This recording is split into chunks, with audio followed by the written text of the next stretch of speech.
Shut up, cat.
Don't be a bitch. Don't be. Annie.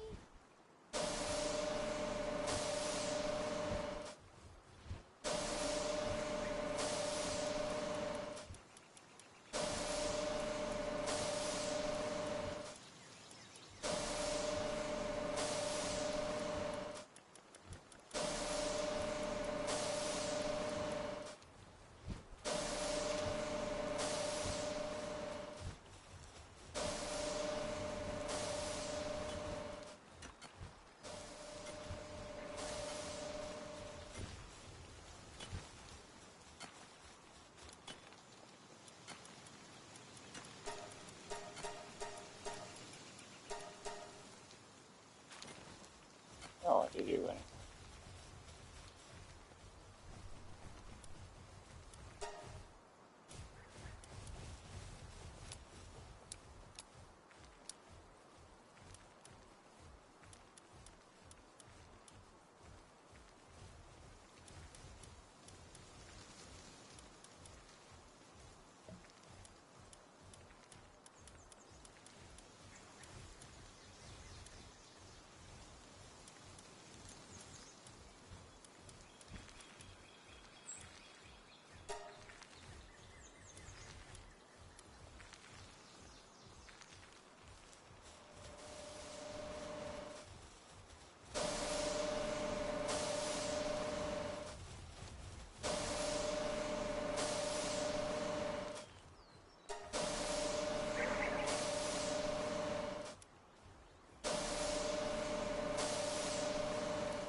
Anyway. Hybrid. Oh, Rocky's hybrid. Your paws are fucking dirty, dude. Yeah.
Oh wait, I built that, so I need to.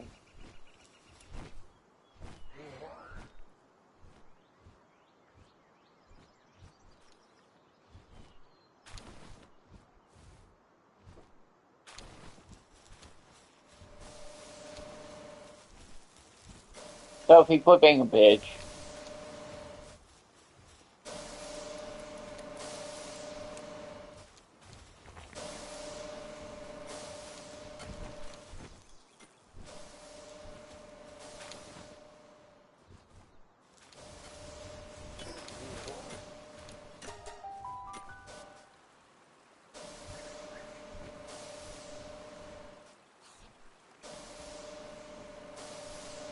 Kit Kat.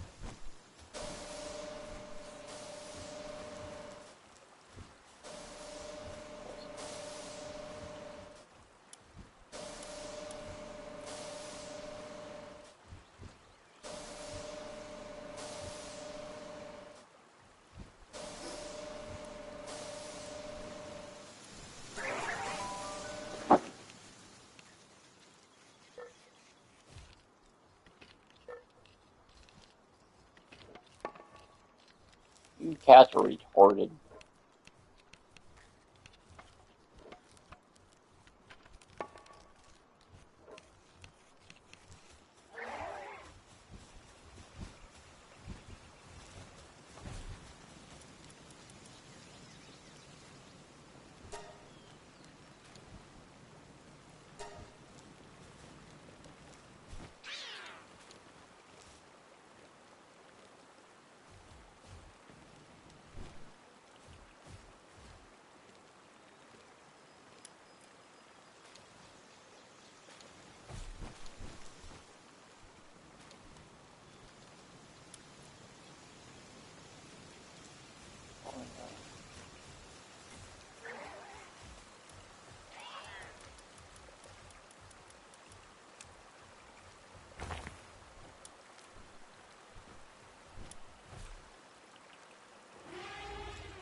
What are you doing?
Dude, I don't want you to do anything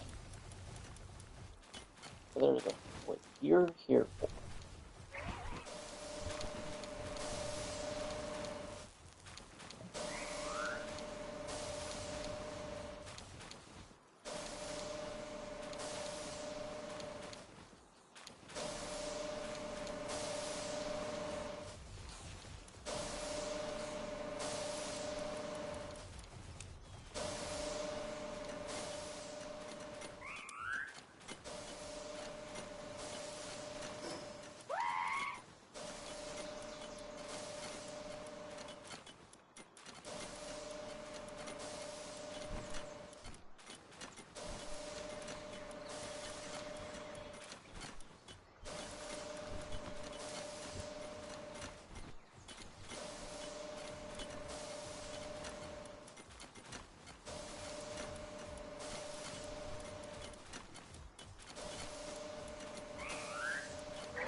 quit?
I don't know if Boots and I are going to stay together.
Maybe one.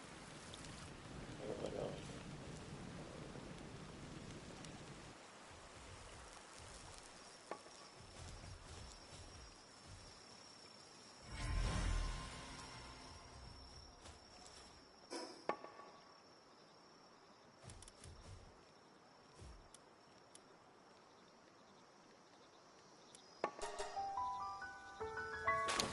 Freaking nigger, dude.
You left right now.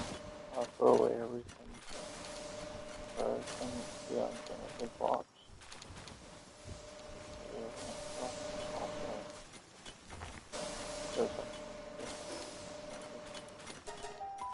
Toss that motherfucker into the landfill.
Cat, quit.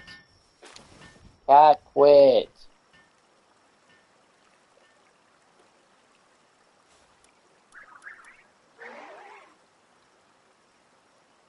Still. Exolite. Hey, there you are. Why, where are you?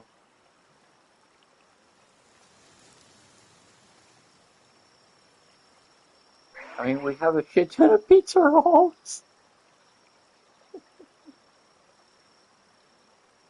Surprise me, dear. Hey, call your boss, or do you work tomorrow? Call your boss and say you're not going to be there. Well, 9 until when? Well, then,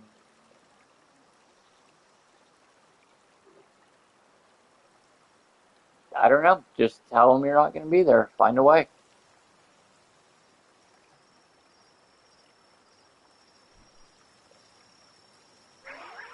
There's not a number that you can.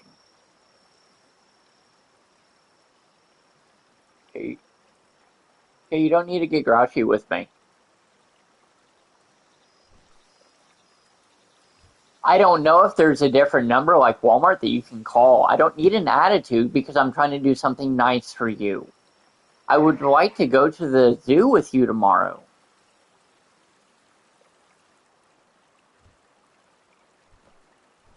So get up early and call in the store and say, hey, I'm not going to be there.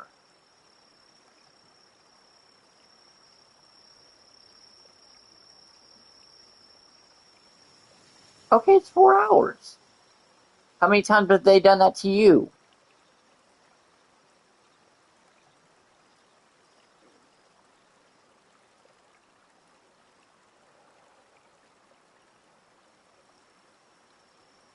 Fine.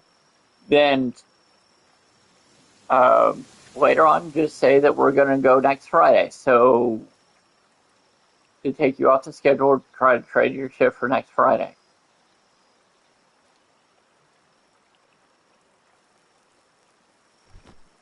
And I tried to get there today. Kids are fine. Why are you blowing me off? Because I said something not... I'm trying to just say, hey, I actually tried to fucking get there. Kids are fine. Kids are fine. Why wouldn't they be fine? He's always sick. It's spring. He's always sick. And he stands at the window and he screams. I have all the cats out right now. The cat's knocked over your door. If it wasn't for the door frame, it would have squished Smokes.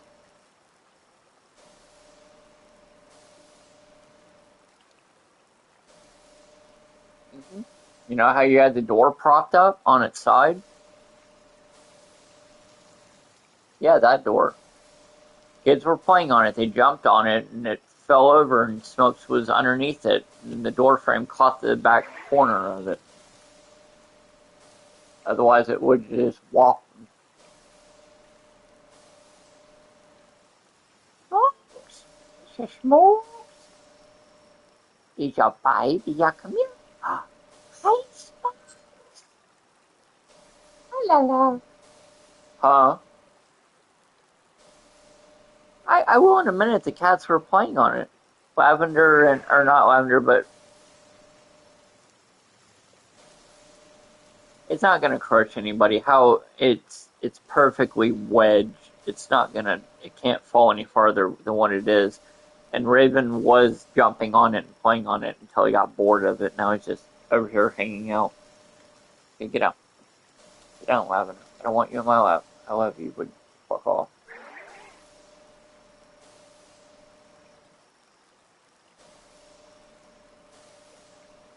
Are you making good money at least?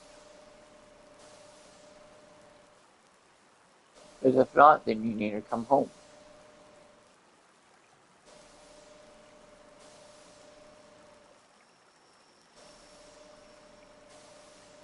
Okay. And how long did you work?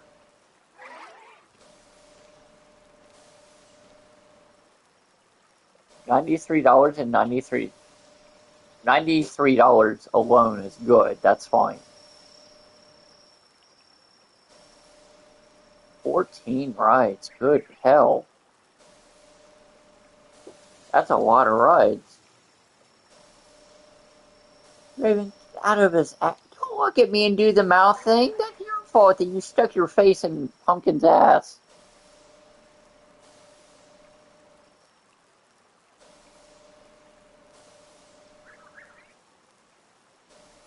Have kids, they said. It would be fun, they said.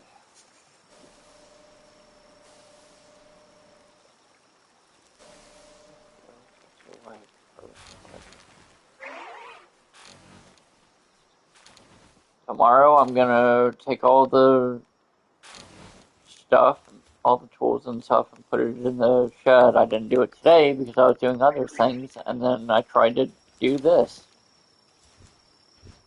which didn't work out.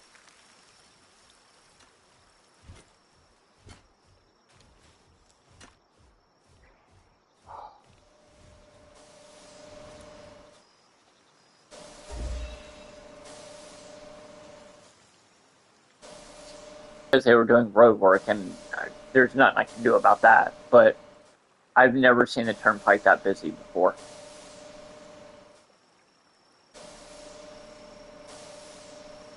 I feel like I spent 30 minutes going 5 miles an hour.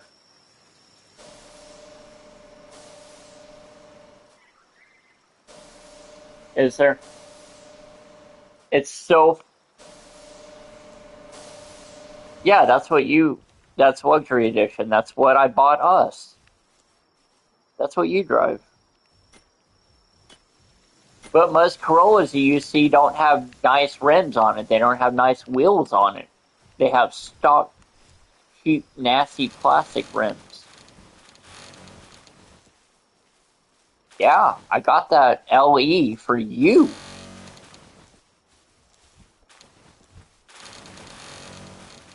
I got the luxury edition of a Toyota Corolla, so it would be stylish for you. I didn't get a sports car. I could have.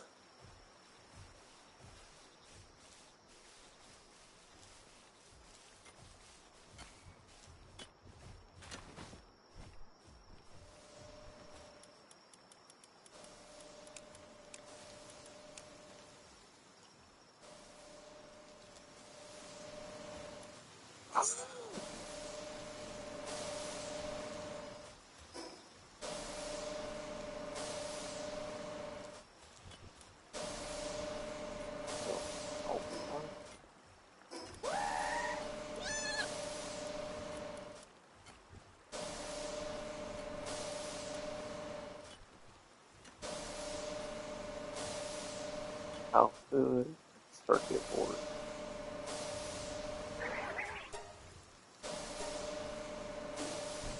Health food, circuit. Oh my gosh. Oh my god. How does he do that? Yeah, you. Lavender jumped up on the cat tree, climbed all the way up to almost the top, hunched down, flattened his ears, looked around really fast, then looked at me, relaxed, and went, meh. He was grooming himself.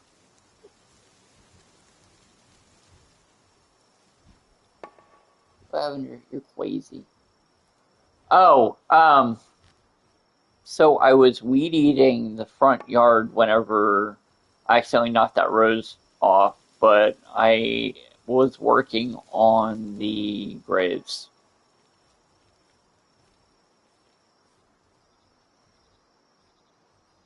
I did a lot of weed eating stuff. I didn't do the backyard at all, really. I mean, I mowed it the best I could, but that was about all I did. I was going to do the other half tomorrow.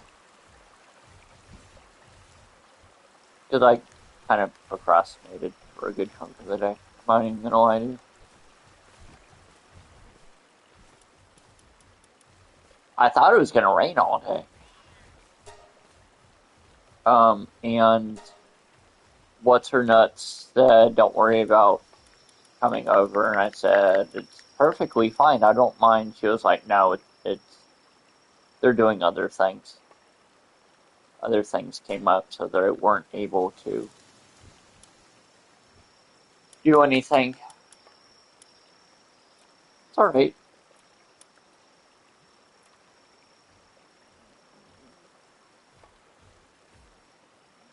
Have any at all?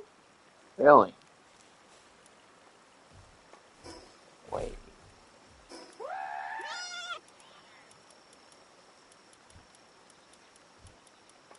Oh, oh, oh,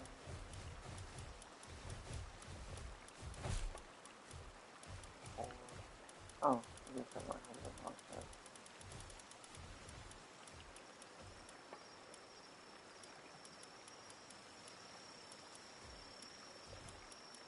I love you, Elise. Why are you mad at me? What did I do to piss you off? Seriously.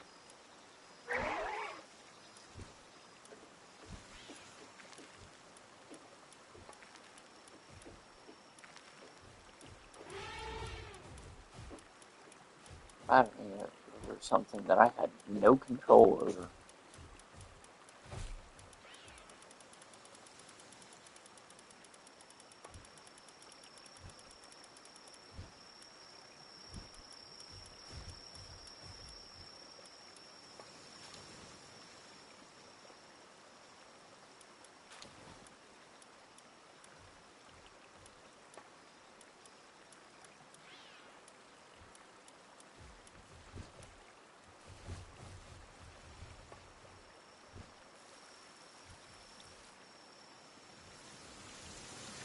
Crapola.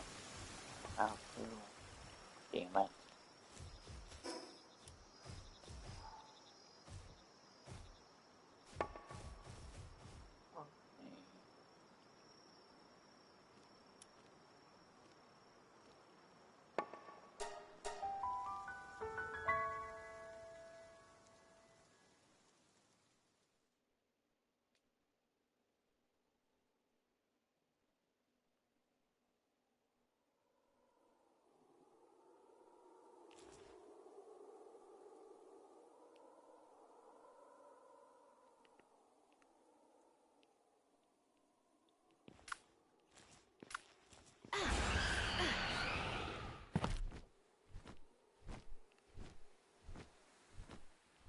Oh, who's that?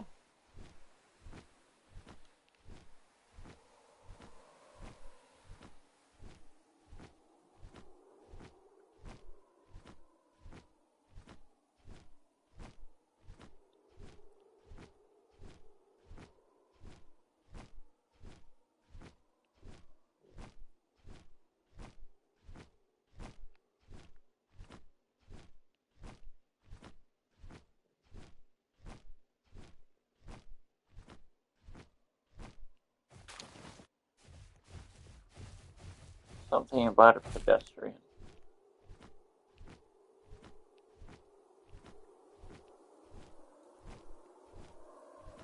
Do it. Bet you won't, then, right?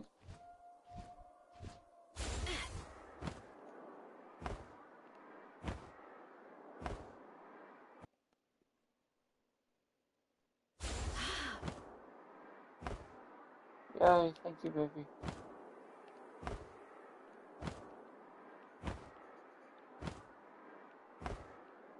Brief, so white.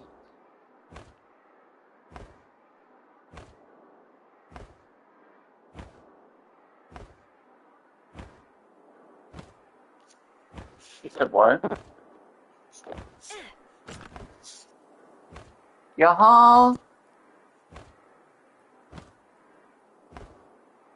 Oh, I threw my last fucking album. God damn it.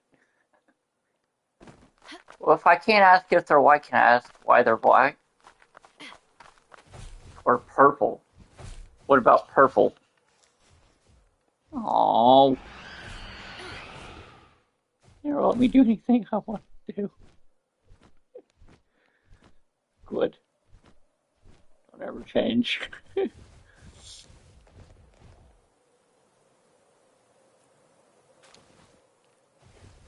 Shotgun chills. I don't even use a shotgun, but I got shotgun chills. Fuck yeah.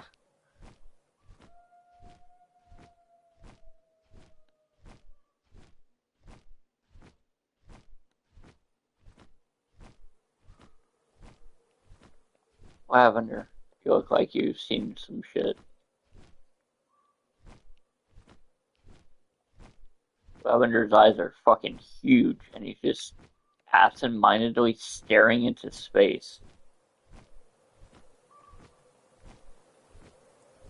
Looks like that cat that you showed me after giving it, what was it, catnip tea for the first time. Cat was just fucking gone. That's how this motherfucker looks.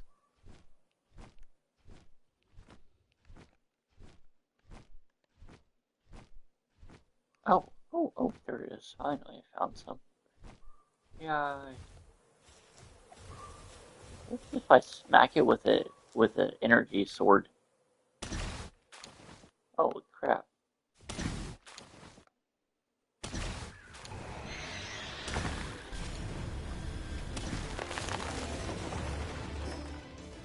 Well, let me turn off the sound for this game because I don't need sound on.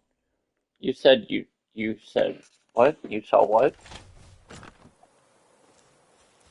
Ew. I mean, really? A blood red Cybertruck. Huh. I don't hate that. Crap. Now I want to Google. Where's my? Oh, I'm on my phone. Duh. I'm here looking for my phone. Where's my phone? Idiot. Ah, my neck. My neck. My ass.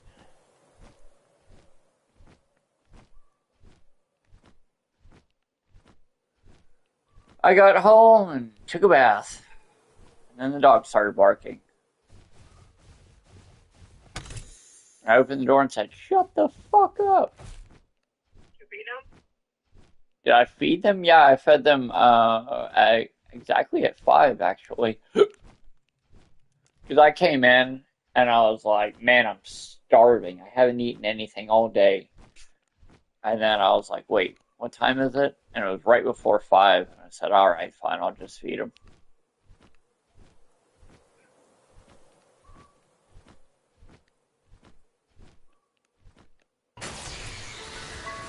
Not why? Lavender. The lavender man. Instead of the Calcifer man, the lavender man. La. Hi, baby. You're so beautiful. So beautiful.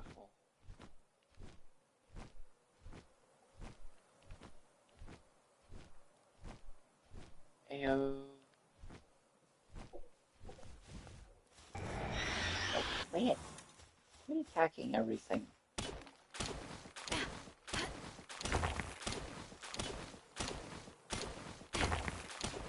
How were the people you gave rides to? The 14 fucking rides. Were they Okay. were they nice to you at least? Yeah. Good.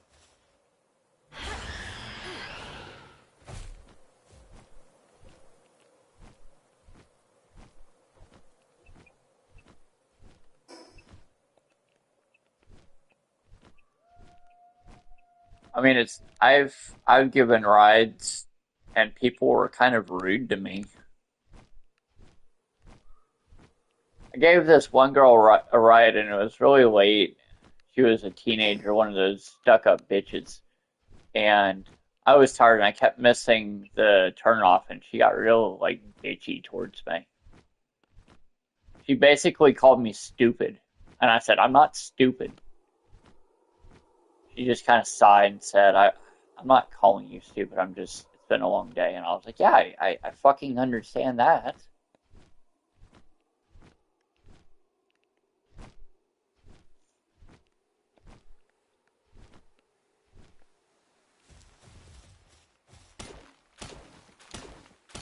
Pure quartz.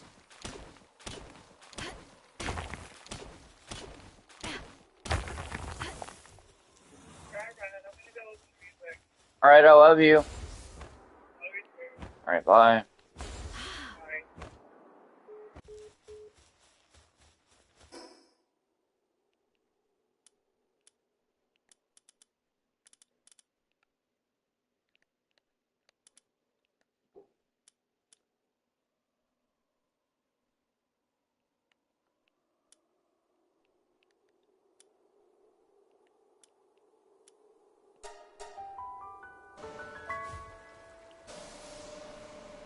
Bye.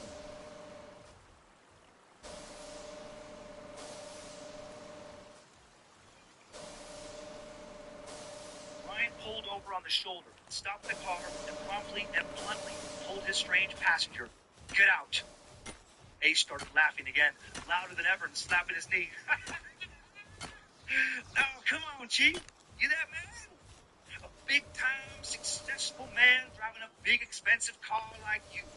Letting little old me get under your skin. That don't make no sense." I said, "Get out," Ryan repeated firmly. Now the smile dropped from Ace's face, and now he spoke with more than a hint of menace as his voice matched his eyes. "Why would you care what I say, Chief? I'm just some, how'd you phrase it? Some fucking loser hitchhiking because he was too lazy to get a job that would have paid for his own damn car.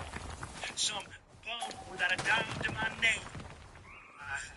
I never said that," Ryan stammered. "Yeah, but you sure as shit thought it, didn't you?" Ace sneered accusingly. "Get the fuck out of my car right now," Ryan demanded in a voice a lot more sheepish than he cared for. "No," Ace answered coolly. "No, I think I'll stay right here till we make it to Tonopah." "God damn it!" Ryan roared. "I don't have fucking time for this." He killed the engine, popped out of the car, walked around and opened Ace's door, and yelled again, louder this time. "Get the fuck out of my car, now!" Ace busted out laughing again slapping his knee. "I wish you could see yourself right now, Chief. You done blown your jets, boy. Woo-wee!" "Fuck this," Ryan yelled. He'd had it. He was more furious than afraid now, and he reached down to grab Ace's jacket and drag him out of the car, but instead his hand pushed right on through Ace's body and connected with the seat he was sitting on. Ryan's mind reeled, unable to completely comprehend what was happening. His hand had passed through Ace's body, but he could still see Ace, who he was now face to face with. Ace said after he quickly moved his face up close to Ryan's before he blinked out of sight in an instant, leaving Ryan alone on the side of a dark, empty road in the mountainous, barren desert. Ryan stumbled backwards, slipped in the sandy soil, and fell down on his back before turning over and then popping back up on his feet. He began to spin around a while, frantically trying to find Ace, unable to yet understand where he'd gone. "What the fuck?" Ryan mumbled. "What the actual fuck?" It was a ghost, his mind told him. No, Ryan repeated as he anxiously paced back and forth next to his car. "I picked him up. He fixed my car. He just helped knock a loose piece off," his subconscious explained to him. "Not much different than a ghost opening or slamming a door, is it?" "There's no such thing as ghosts!" Ryan yelled, and then he heard his voice echo off a distant canyon wall. "It doesn't matter what you believe. There's no other explanation for what happened, is there?" His mind countered convincingly. "Holy shit!" Ryan huffed before he stopped pacing, put his hands on his knees, and started to vomit. It was too much. It was all way too much. Now he began to wonder if he'd ever hit anyone at all. And then his emotional state quickly shifted from one of fear and disbelief to one of joy and relief. "No!" he cried out gleefully. "I didn't hit him! I didn't hit anyone!"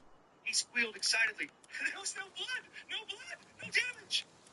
He suddenly remembered the spoiler in the back, and he quickly unlocked the liftgate with the button on his key fob.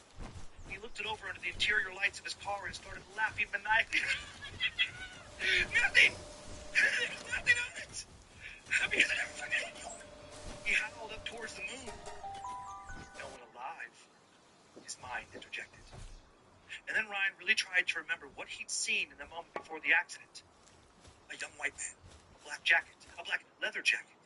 Then as he thought harder, a few more details emerged.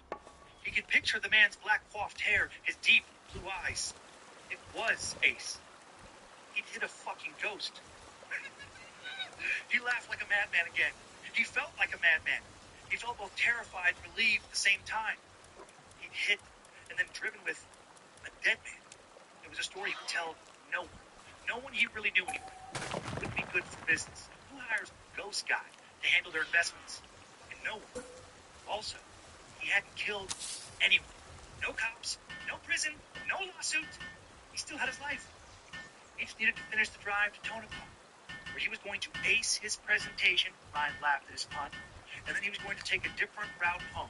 Fuck that haunted stretch of 395. And then he could put the whole strange, horrible night behind him. Oh, Ryan exclaimed to himself as he walked back to the driver's side of his Cayenne, got in, and started to pull back onto the highway. He had just under 2 hours left to go now. With his conscience clean, he'd actually be able to sleep once he made it. He finished his Red Bull. Caffeine had never kept him from sleeping when he needed it. And he cranked up the volume on the stereo. Highly Suspect, Natural Born Killer was playing. And he started to sing along with the chorus. I'm a natural born killer.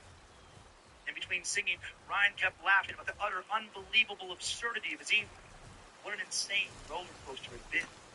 He thought about how in most circumstances he'd probably be terrified, especially over what he'd seen in the bathroom.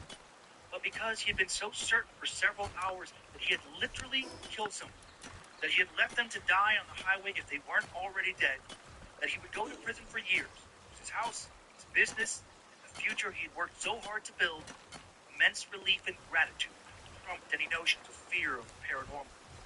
He laughed again, loudly and for a long time, as he hit the steering wheel over and over with seemingly no one around for miles to witness him acting like a mental patient.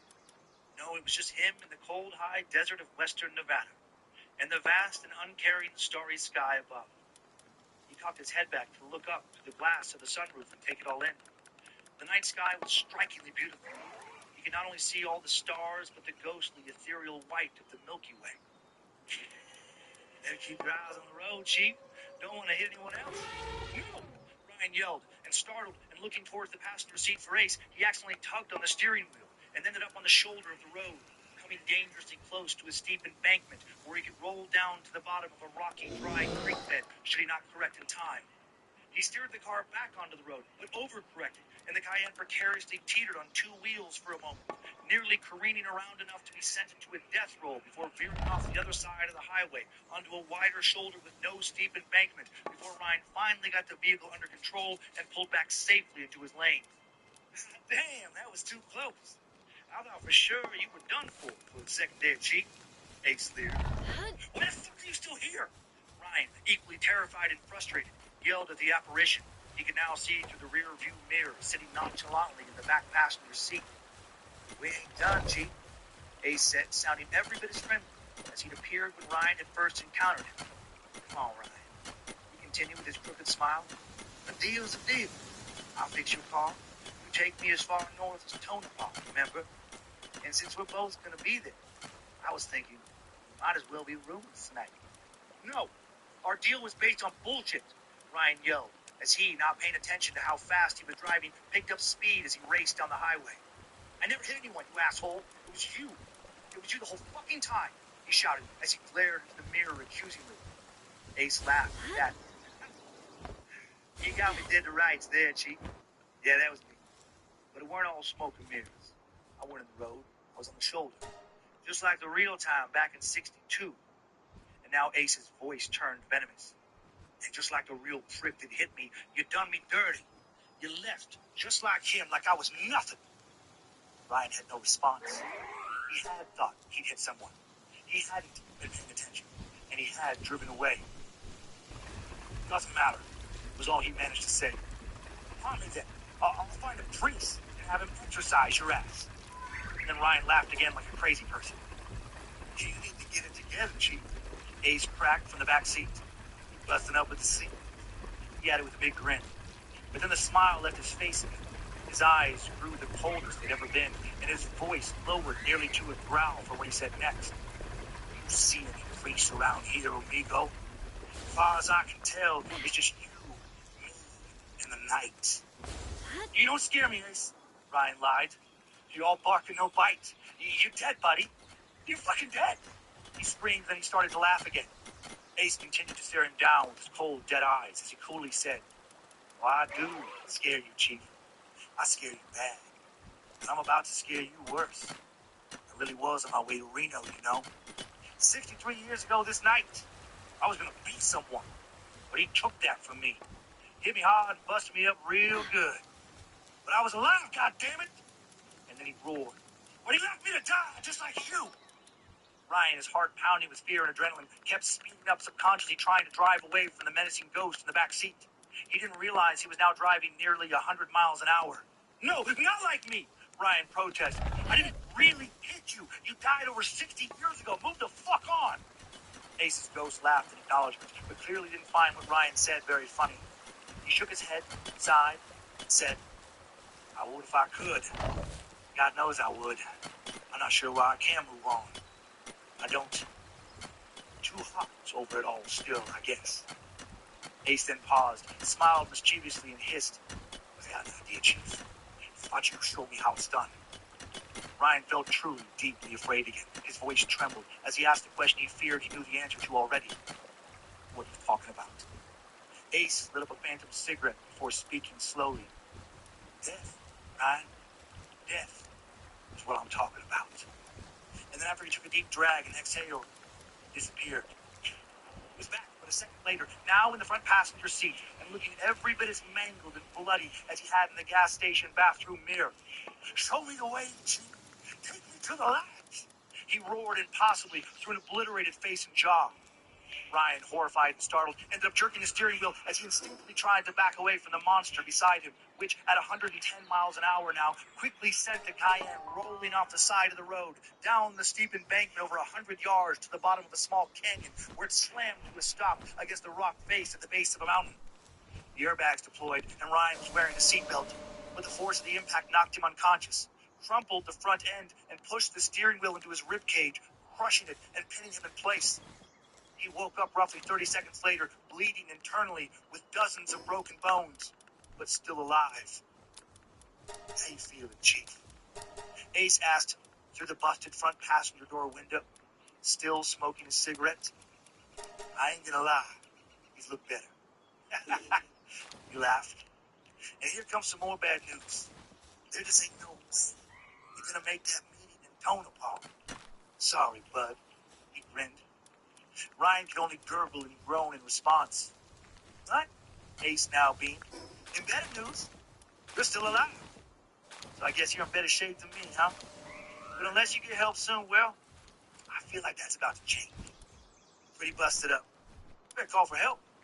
Phone's turned off. It's unfortunate, but it's right there, Chief. He said as he pointed to the floorboard at the foot of the front passenger seat. Ryan's right arm wasn't broken, and he was able to reach for it.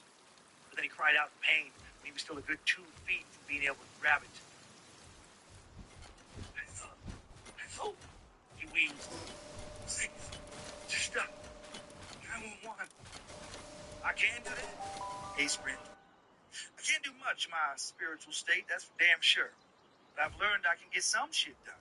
Like popping off busted spoilers, turning off lights in a gas station bathroom. Some other parlor tricks.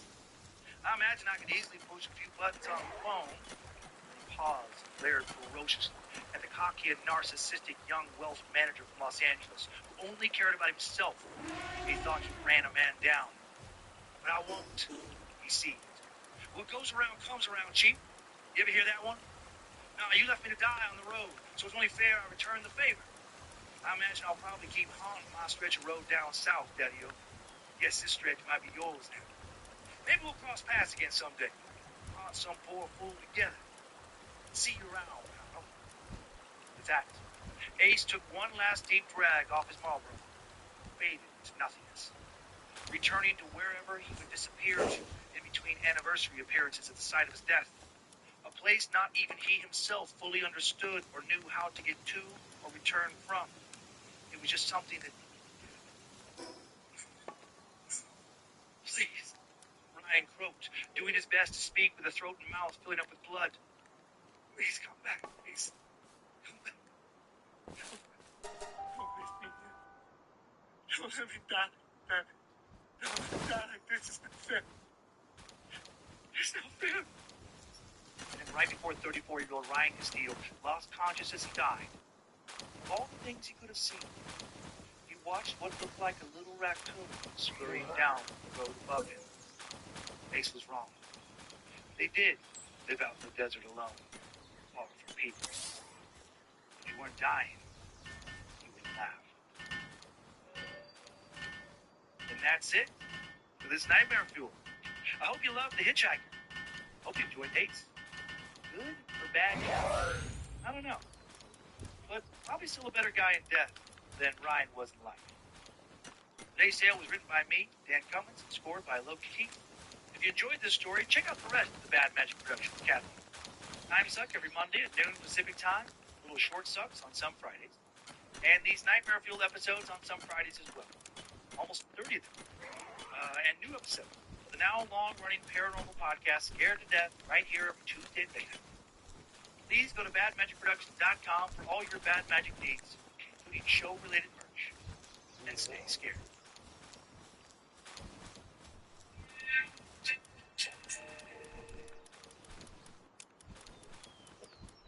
High Five Casino is the top choice for social casino gaming that's free to play, with chances to win and redeem for real cash prizes, free spin rewards, and tons of exclusive games. You can experience more high five moments than ever before. You're going to want to high five everyone: the neighbors, the mailman, all your coworkers, of course your friends. You get the point. Your high five moment awaits at highfivecasino.com. No purchase necessary. Prohibited by law. Must be 21 years old. Terms and conditions apply. Halloween in April. You heard right. Shudder is bringing you halfway to Halloween, because you shouldn't wait until October to feel the joy of horror. So get ready for a terrifying lineup. From cult classics like Evil Dead to new releases like The Rule of Jenny Penn, starring John Lithgow, which Stephen King hails as the best movie of the year. Shudder on AMC Plus is your streaming home for horror, with spine-chilling movies and series all year long. Learn more at amcplus.com. My favorite part about having U.S. Cellular home internet is all the things it lets me do. Its quick connection lets me enjoy things like streaming my shows, keeping up with my friends online, taking work calls without lagging, and not having to stress about cost. Switch to U.S. Cellular and do the things you love with the internet you love. Just $39.99 a month when bundled with wireless plan. And if you don't love it, you have 15 days to let us know. Terms apply. Visit uscellular.com for details. That have known in the earth, and some night, one and lie dead in the desert, where ghosts unburied. Whatever that will be until that earthly ending. Thou shalt find here no water to drink. Thou shalt not expect fortified dwelling in the world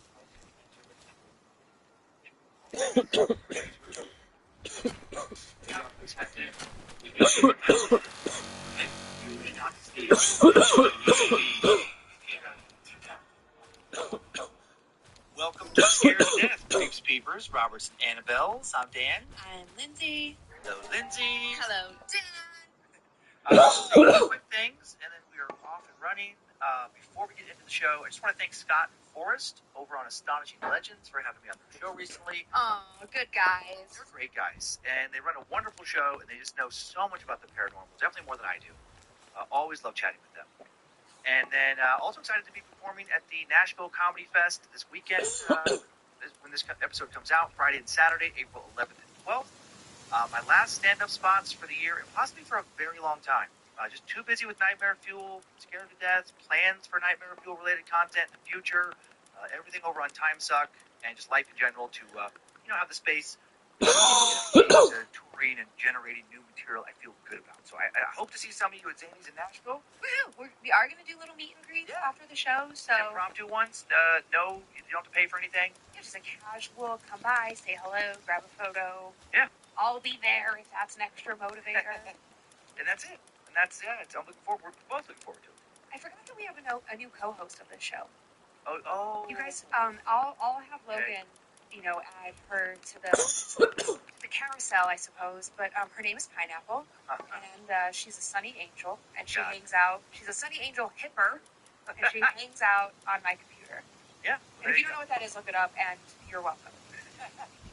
Okay, moving away from small figurines of naked babies. That sounds so creepy. What true horror claims have you chosen for us this week from those that our awesome listeners have sent into mystory.com?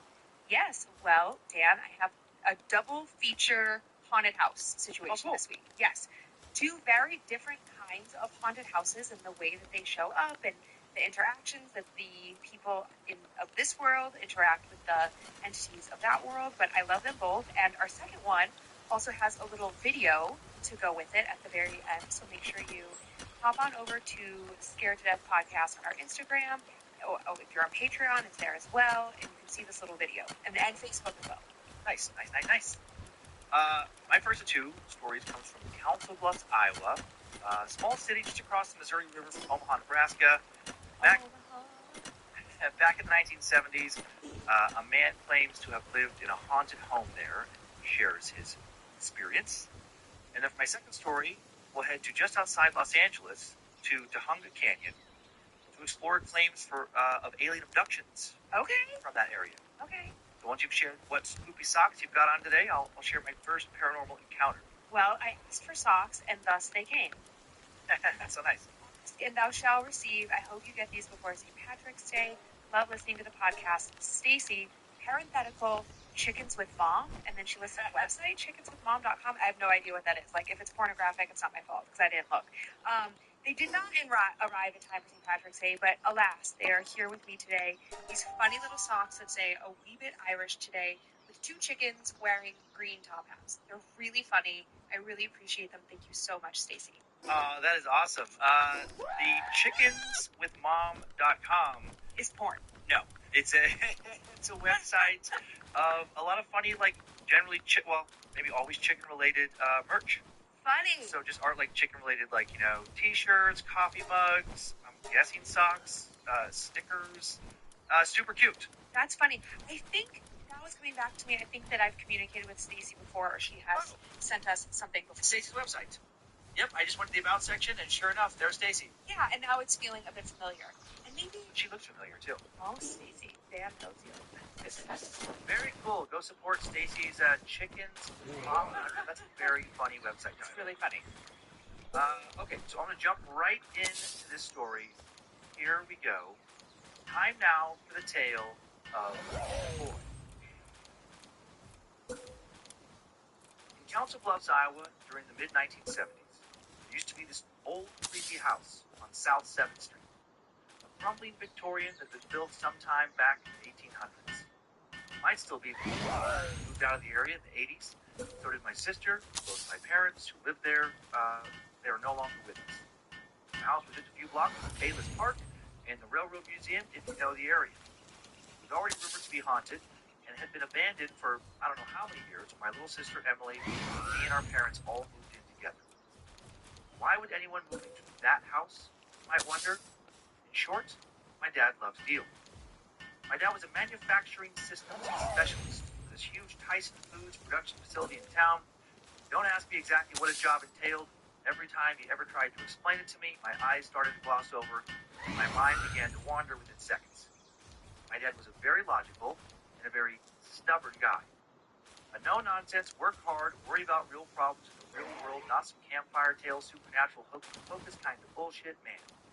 Leaned on and only on things like science, numbers, and systems. I think that's why he loved baseball so much. The numbers. Batting averages, ERA, on-base percentages, etc. He could rattle those stats off for dozens of his favorite players at the drop of a dime. He wasn't, as you might guess, a religious man. He was a stone-cold atheist. And he had absolutely zero use for the paranormal. To him, a house with a reputation for being haunted was not scary. It was appealing. It meant it could be snatched up for below market value. My dad can make what he called, on at least one occasion, instant superstition equity. Fortunately for Emily and I, but especially for Emily, My mom was a little more open to things that couldn't be verified in a lab or studied on a spreadsheet or what have you. The first month we lived in that house, I don't think anything obviously paranormal happened. Definitely not to me, at least. And if anything happened to them right after moving in, Emily and my parents never said anything to me about it. Who knows with Dad? But there was this feeling. I tried to chalk it up at my dad's urging to imagination. That Emily and I, and probably Mom too, only felt like the house was off because we had all been told it was off. The power of suggestion and all that. So of course it felt like the house was alive, that we were being watched, because almost every kid at school and our neighbors, once people found out where we lived, freaked out and asked us if we'd seen any ghosts. And they kept telling us the house was alive. Looking back, I'm convinced it was a hell of a lot more than that. I think the house was watching us from day one, testing us, figuring out which one of us it wanted to target and how it wanted to hurt, poison us. About a month after moving in was when I first heard Emily, who was only 9 years old by the way, talking to someone down in the basement. I was 12. I couldn't make out what Emily was saying, but she was whispering and giggling, and generally acting like she did when she had some friend over and they were telling each other secrets and gossiping about other kids. I thought at first that she was hanging out with some new friend from school who I just hadn't met yet, but I didn't hear a second voice. When I started to walk down into the basement and called out to my sister, Emily's whispering and laughing stopped. By the time I could see her, she was already staring up at me, looking like she'd just been caught doing something she wasn't supposed to. I shook my head and went back upstairs that time, thinking she was talking to herself, which I'd never heard her do before. At least not like that. Then it happened again. And it just kept happening. Mom and Dad heard her doing it too. Dad was annoyed, but Mom just laughed it off. She talked to Emily about it, and Emily said that she'd met a little boy who had lived in the house for a long, long time. That creeped me out. Mom told me not to worry about it, that it was nothing more than an imaginary friend, that she'd had one when she was about Emily's age. But I didn't buy that. Something about her friend felt off to me. Why didn't her imaginary friend ever go to school with her?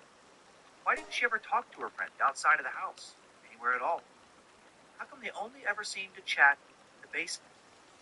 Mom again told me not to worry about it, that it was just a phase and that she would grow out of it. Dad thought it was ridiculous. He couldn't relate. There's no way he had an imaginary friend when he was a kid. He probably made charts or graphs or something, instead of even playing action figures the way.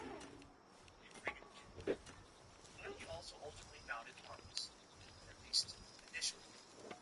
I felt again like something was off. That wind wouldn't go away. No, each passing day. I desperately wanted to catch up and talk to her friend. A friend she only called the boy.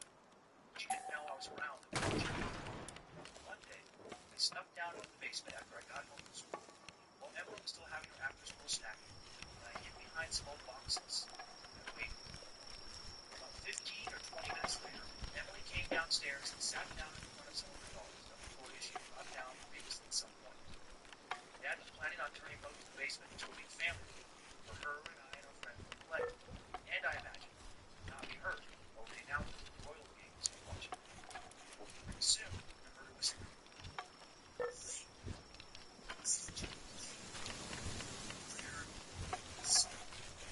It sounded like another voice speaking to her. It was so quiet. Sure. I heard everything whisper. It broke quietly that I couldn't make out. She too was silent. Actually, the whole basement became silent. Very unnatural.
downstairs.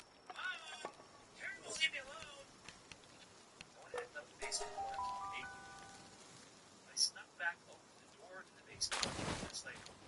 This time, instead of walking down, I barely cracked it open and laid on the carpet on the main floor. Listen, without having to be down there with her. Sure enough, soon, she was talking to a boy again. This time, I heard her. I'll never forget it. My blood ran cold and chills covered my body. I distinctly heard another voice. I couldn't make out what he was saying, but I heard a voice that was definitely not one of my sister's. I started to yell down there. Emily, sorry, bam! The door slammed closed right in my face, and when I tried to open it, it wouldn't budge. I ran to go get my mom, but I led her back to the door. No peace. Emily downstairs happened to talk to herself. Mom didn't believe me about the second voice. She told me to stop worrying about Emily and just worry about myself. That night before we went to bed, I asked Emily about what had happened, why she wouldn't tell Mom that she was talking to the boy, and she laughed. When I asked what was so funny, she said, the boy wanted to play a trick on you. He got you good. Then while I was standing there silently staring at her, thinking of what to say next, she added, you better be nice to me, Terry. The boy said if you're not, or if you try and get me to stop playing with him, he's going to teach you a lesson. After that little threat, she retreated to her room. If he had attempted to scare me without warning, it worked. I was just concerned about the boy now. I was terrified. What kind of lesson could he teach me?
if we talk to him,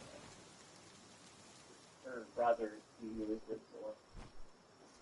And I said, we really don't have any contact with him. He can't drive anymore, so once a day, there's a bus that comes and picks him up and takes him down to the senior home here in town to get food. He wants to have somebody to talk to. He's about to die.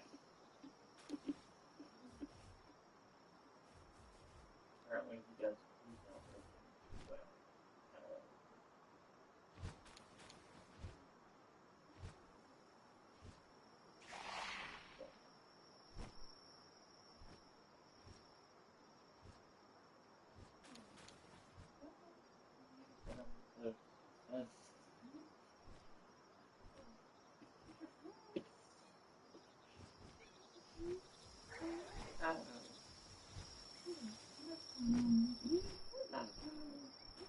Oh yeah, look at the door. Yeah, they did that.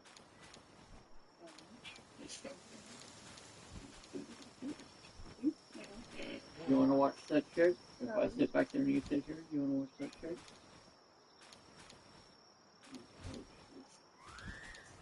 Oh, really? You know you took this one. So we see. We stay up there.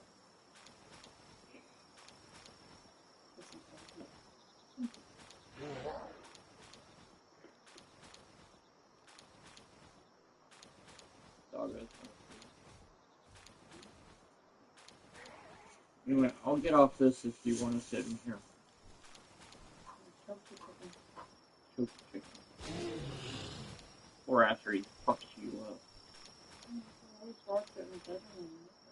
Yeah, you want to do that? I just, you have all the kids out.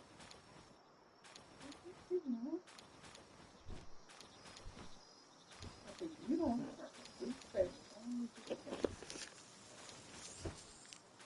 I mean, I will.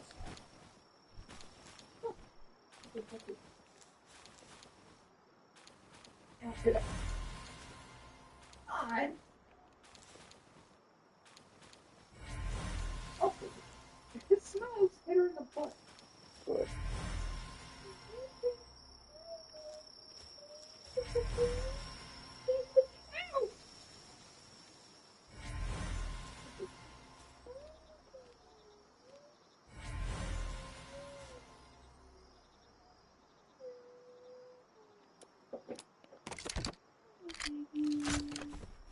He's a good one.